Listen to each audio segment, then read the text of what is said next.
মৃত্যুর পর দুই বেস্টির ভবিষ্যৎ। আমার মৃত্যুর পর যমরাজ আমায় স্বর্গে পাঠাতে চেয়েছিলেন, কারণ আমি অনেক পুণ্য করেছিলাম। কিন্তু যমরাজের কাছে পারমিশন লইয়া আমি নরকে আইতেছি, কারণ আমি জানতাম আমার বেস্টি মরার পর সে নরকেই আইবে। নরকে থাকা আমার মাত্র 2 দিন হলো, আর এখানে কিন্তু এক এক দিন এক এক রকম ব্রেকফাস্ট দেয়। যেমন আজ দিয়েছিল এক বাটি শুয়োরের পচা রক্ত আর কিছুক্ষণ চাবুকের মার। যাই হোক, বেস্টির শাস্তি দেখতে যেহেতু নরকে এসেছি, সেহেতু চাবুকের মার আর পচা রক্ত খাওয়ার অভ্যাসটা আস্তে আস্তে করেই নিচ্ছি। এমন সময় হঠাৎ একটা ফোন এলো। উঠাইয়ে না।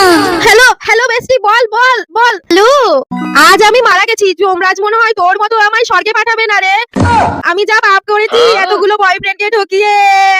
আরে বেস্টি, তুই চিন্তা করিস না, শুধুমাত্র তোর সাথে পরচর্চা পরনিন্দা করব বলে আমি যমরাজের কাছে পারমিশন নিয়ে নরকে চলে এসেছি। ও থ্যাংক ইউ রে, আমি চলে এসেছি। যেহেতু আমি সারা জীবন কষ্ট সহ্য করে বেঁচেছিলাম, তাই আজকে আমার নরকটাকেও স্বর্গ মনে হচ্ছিল। আমার কোনো কষ্টই হচ্ছিল না। কিন্তু আমার বেস্টি নিজে টাকা পয়সা রোজগার না করে সারা জীবন সুখের জীবন কাটাতে অনেক ছেলেদের জীবনই নষ্ট করেছে।